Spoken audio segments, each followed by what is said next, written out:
Why is the intimacy with the narcissist like liquid fire? What is it about that sexual tension with the narcissist? It's different than any other relationship, right?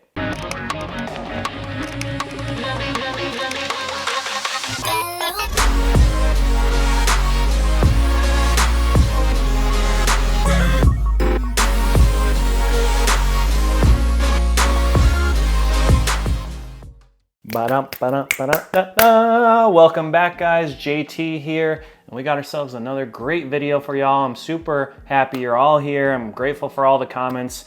After I film this, I'm actually going to sit down for probably 2 hours and go through the majority of comments over the past couple videos. It does get hard to get through all of them, and I do like to comment on them, and unfortunately I'm an empath, so I can't just say, yep, keep up the good work, you'll get through it. Like, I have to actually write an essay and give my opinion, expertise on it. And that's something I struggle with too still, because as an empath or a super empath, most of you guys are empaths. We oftentimes, this took me a long time to break, but we're oftentimes people pleasers. So even I broke it probably 6 months ago, but I still I have that, I just want to help as many people as possible, I want to fix it, that hero complex. And it gets hard because if I get 1,000 comments, I physically cannot message all the comments back. And me, I sit and I give and I give and I give and I give and I give.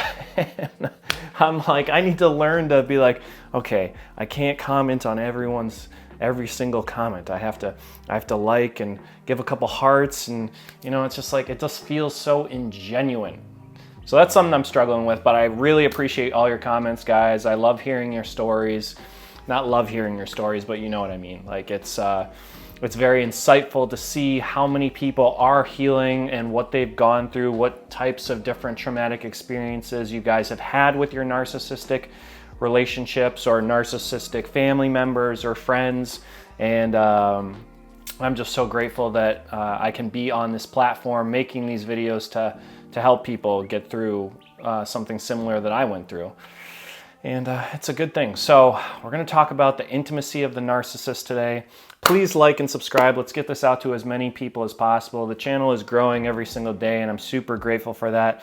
I also will be opening up one-on-one consultations starting December 18th, as well as group consultations at a lower discounted price. I can only take on 10 people a week though, because my time is very limited. Just doing the YouTube and editing and the thumbnail and everything is half of my day, and going to the gym and this, it's a lot. So I will be taking on 10 people a week, and then it'll be first come, first serve.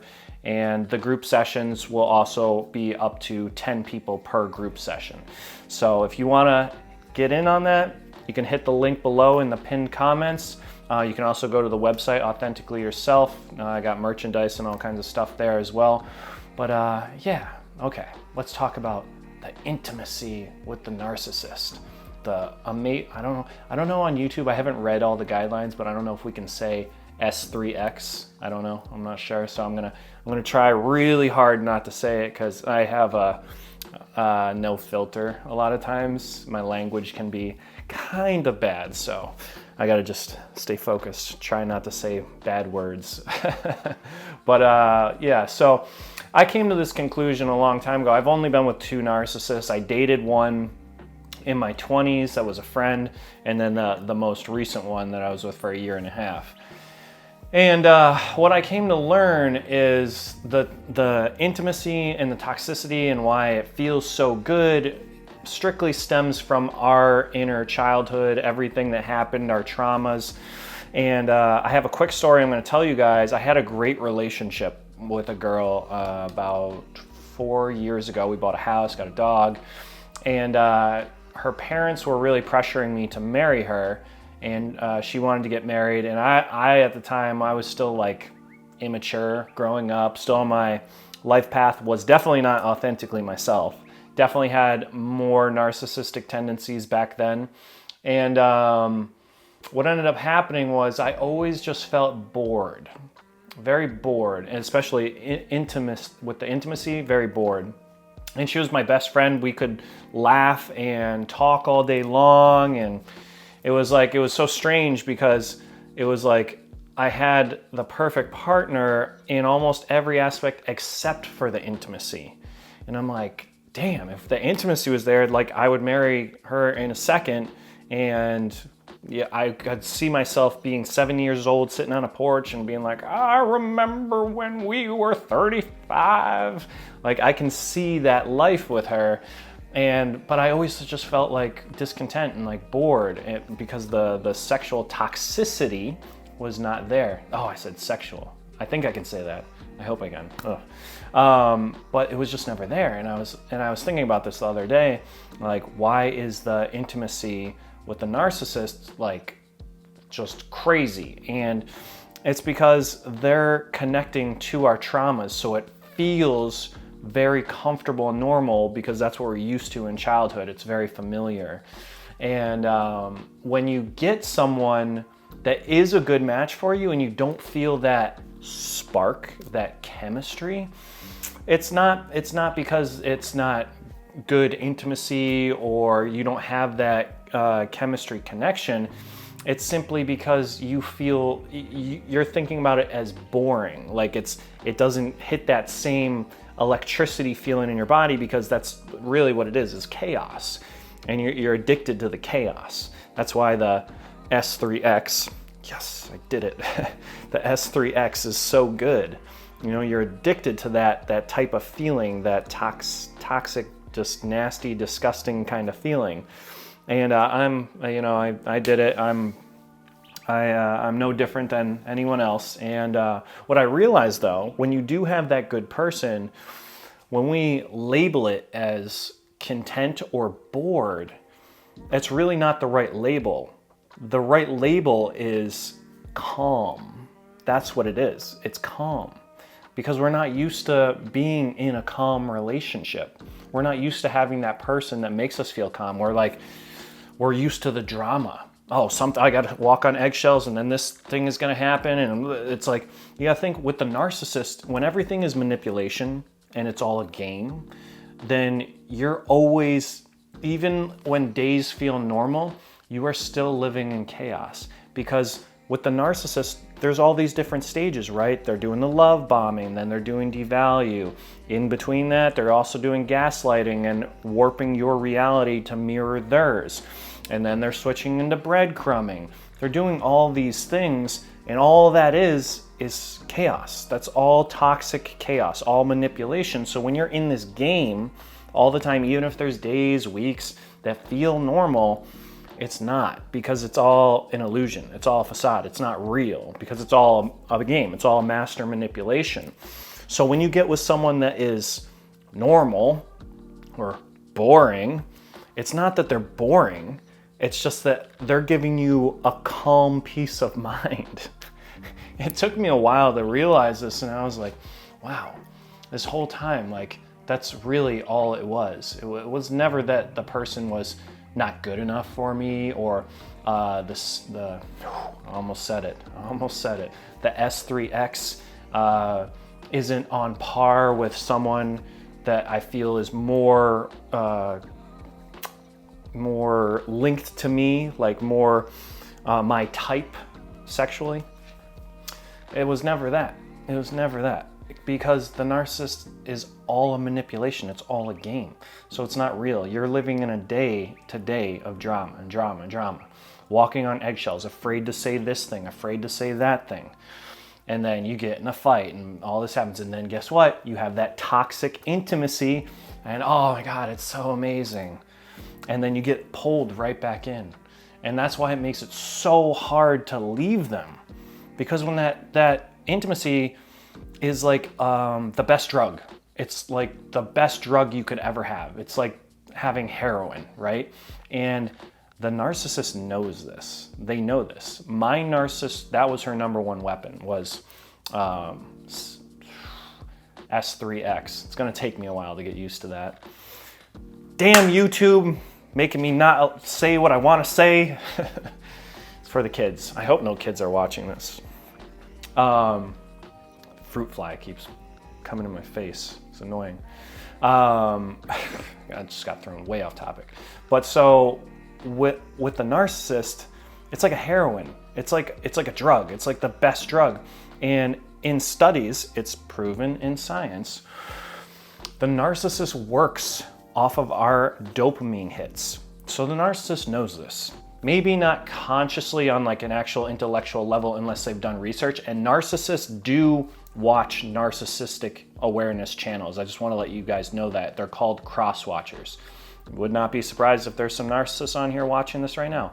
And I know there is because I can see in the comments when I get a comment 1 to 2 per video that are just like way out there and like just the opposite of an empath. Just totally void of like any feeling of guilt or remorse. I can see it. I can even see it in texting. I'll do a video on that too, how the narcissist texts. But yeah, it's just, it's tricky because when you have that dopamine hit, it's very hard to break. Just like scrolling on Instagram.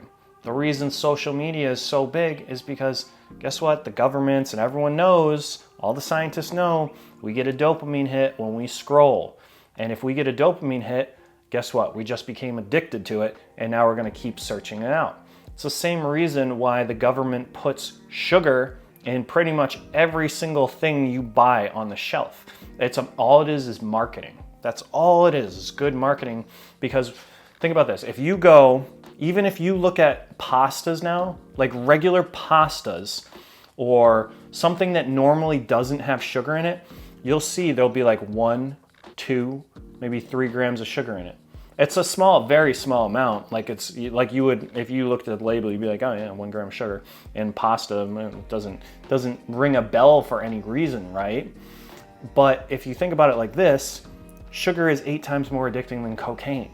So when they put that 1 or 2 or 3 grams of sugar in your pasta and things that you don't have that are normally sugar, like if I say something that's sugary, you're thinking ice cream, cookies, cakes, desserts, cinnamon toast, stuff like that.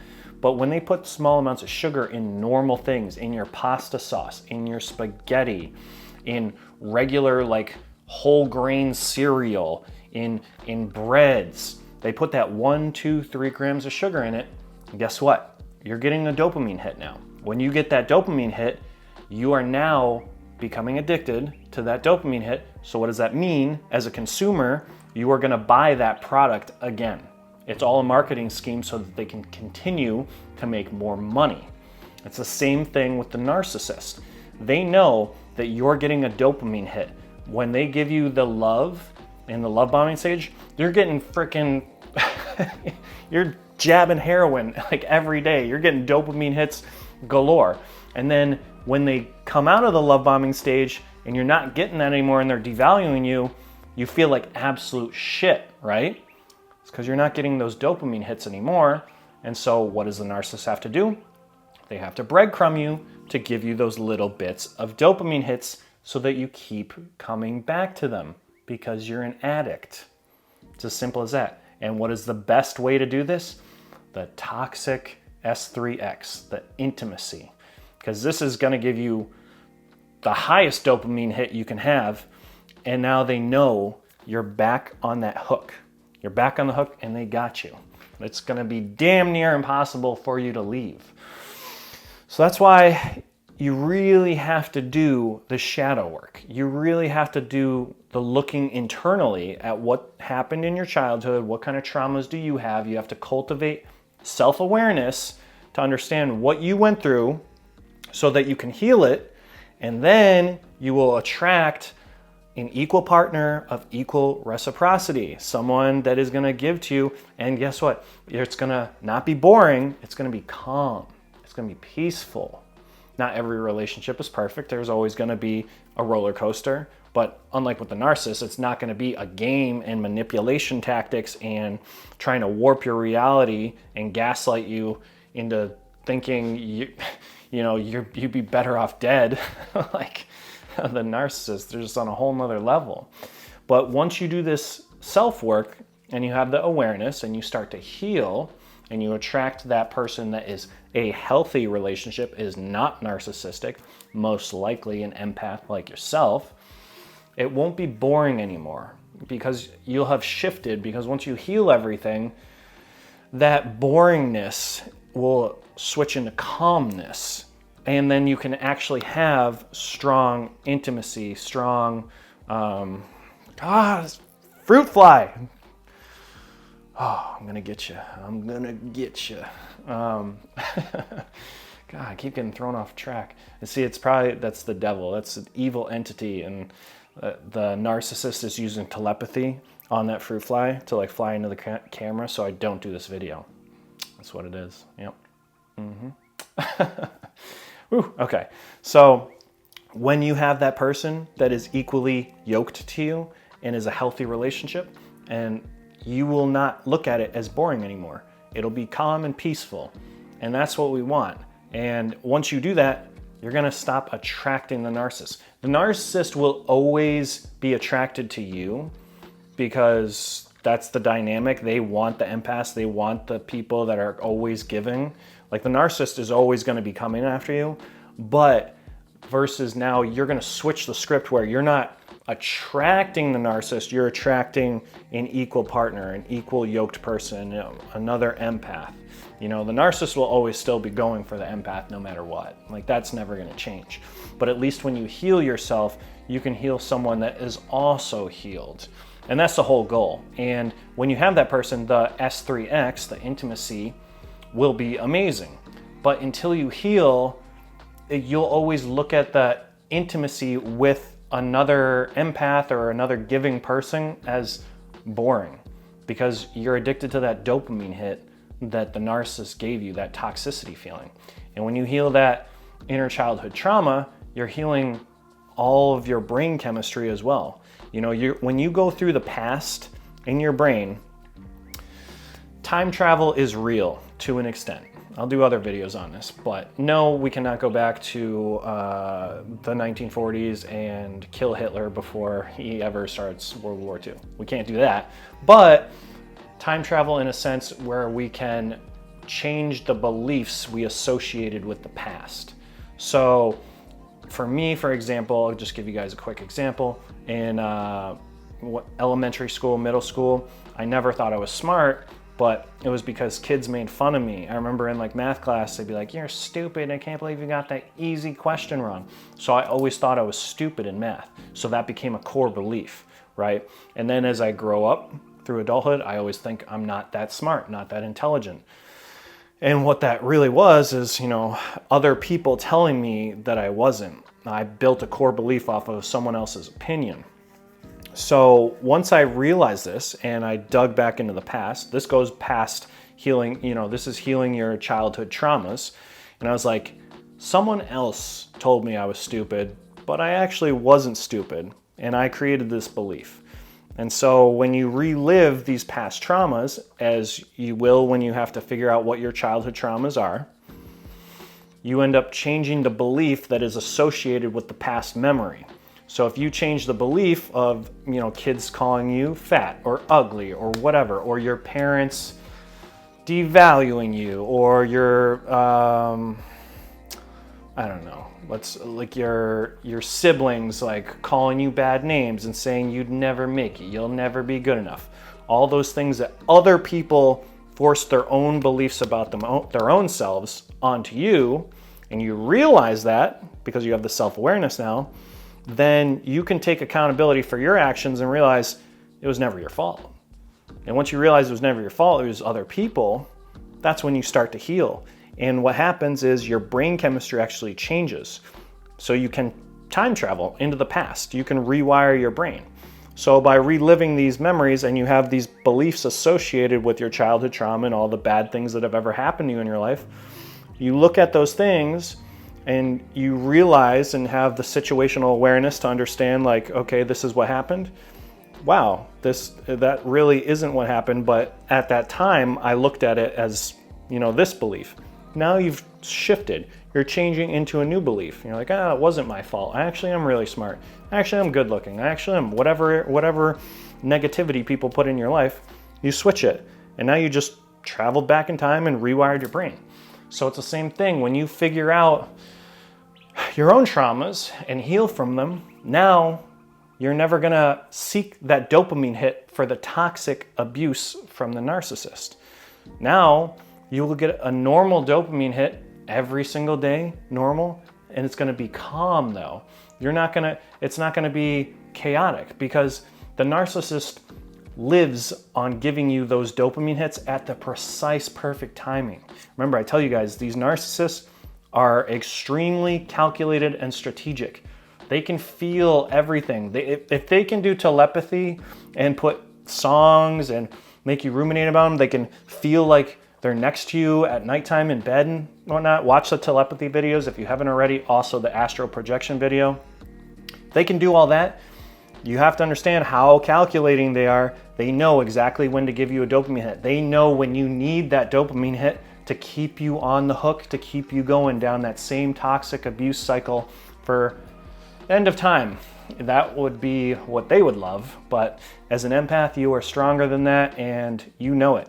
And that's why you're here watching these videos, because you're getting the knowledge to become your most authentic self and to heal, so that you can have someone that is equally yoked to you, and that you never have to go through a narcissistic, terrible, abusive relationship. And you know your worth, and you will never get treated like a doormat ever again. You know that. You know that you do have self-worth. Maybe the narcissist took it for a small amount of time, maybe a couple months, couple years, a decade. But guess what? You've been on this planet for how long? And how long were you with the narcissist? So they didn't change anything. You've just been living in that cycle for a little while. Now you can rewire your brain and become your authentic self and have the best possible life you could ever have. And guess what? I always tell people this. You can look at the glass as half empty or half full. I always look at it as half full, because guess what? The narcissistic relationship, it needed to happen. It needed to happen so that you could heal. If it didn't happen, you would just keep going through the same cycles for the rest of your life, right? If I never got in this terrible narcissistic relationship, this YouTube channel would not exist. I wouldn't be helping all the different people out there watching these videos. Everything happens for you, not to you. That's how I look at life with everything. Regardless of how bad it could possibly be, a car accident, this, that, like I understand, like things do suck, like they do, but you choose how you want to look at it. You can choose to take it in a negative, or you can choose to take it in a positive. So let's conclude the video there. I hope you guys really enjoyed it. I am trying to do a video every single day, because just by reading the comments, I do see how much this is a very, very big spiritual warfare going on in this world right now. There's more narcissism now than ever. You know, they've done studies in the 80s, 90s saying there was up to 5% of the world's population were narcissists, and now it's up to 15%, and that's not even including undiagnosed. So yeah, there's a lot of them out there. Narcissists, sociopaths, psychopaths, and there's all different types, the covert, the overt, the malignant.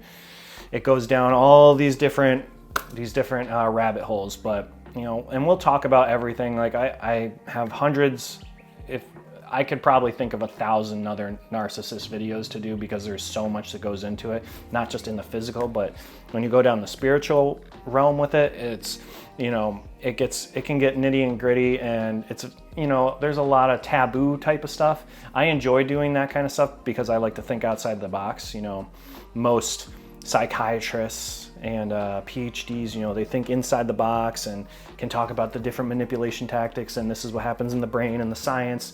But, you know, I really like to dive into the spiritual part that is not well known or not well talked about or not well documented. Because with mine, it was an extreme spiritual battle, and I'm still learning about it every day.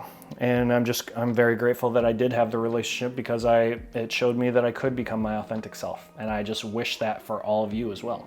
So in conclusion, enjoy the day, guys. JT here. Please like and subscribe. Let's get this out to as many people as possible. Let's heal the world. That's all we need.